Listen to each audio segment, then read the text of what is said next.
بسم الله الرحمن الرحيم. dhegeystayaal waxaad ku soo dhawaataan barnaamijkii baro oo faham dastuurkaaga. barnaamijka baro oo faham dastuurkaaga waxa uu idinkaga imaanayaa Sahal Media Network. barnaamijka baro oo faham dastuurkaaga waxa aad ka heli doontaan dhammaan cutubyada iyo qodobada uu ka kooban yahay dastuurka Jamhuuriyadda Federaalka ee Soomaaliya ee la dhammaystiray.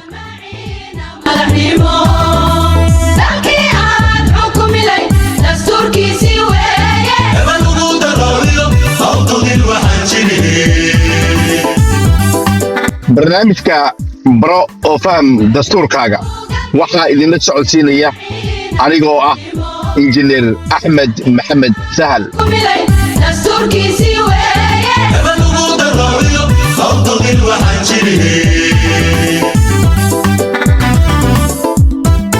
dhegeystayaal qaybteena koowaad ee barnaamijka baro oo faham dastuurkaaga waxa aan ku soo qaadanaynaa ararta dastuurka. ku soo dhawaada barnaamijkeennii baro oo faham dastuurkaaga.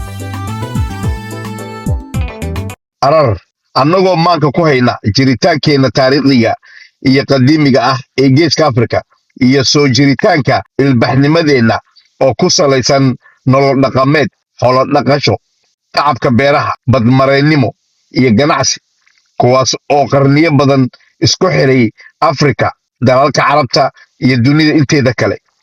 annagoo tixgelinayna taariikhda, isirka, afka, dhaqanka iyo qiyamka ku qotoma diinta Islaamka oo ah diinta dalka iyo dadka Soomaaliyeed, hodanna ku ah xeer dhaqameed, xeer isku duubni bulsho, ixtiraamka karaamada aadanaha, cadaaladda iyo tala wadaagga shuurada.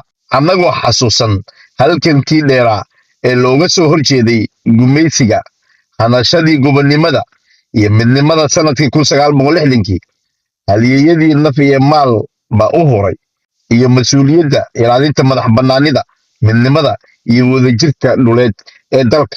annagoo dareensan dhibaatooyinkii ka dhashay colaadihii daba dheeraaday iyo burburkii dowladeed, isla markaana adkaynayna go'aankeenna ah in laga gudbo kala qaybsanaanta iyada oo loo marayo dib heshiisiin, nidaam dastuuri ah iyo sarreynta sharciga. annagoo go'aansanay dhisidda nidaam federaal ah, dimuqraadi ah oo isla xisaabtan leh, kuna dhisan rabitaanka shacabka, axsaab badan, kala soocid awoodaha, ixtiraamka xuquuqda aadanaha iyo xorriyadaha asaasiga ah. annagoo qirsan habnololeedka gobolladeenna, isla markaana adkaynayna in federaalku yahay midnimo ikhtiyaari ah oo ilaalisa wadajirka qaranka, hubaysana ismaamul, matalaad cadaalad ah, qaybsiga awoodda iyo kheyraadka si siman.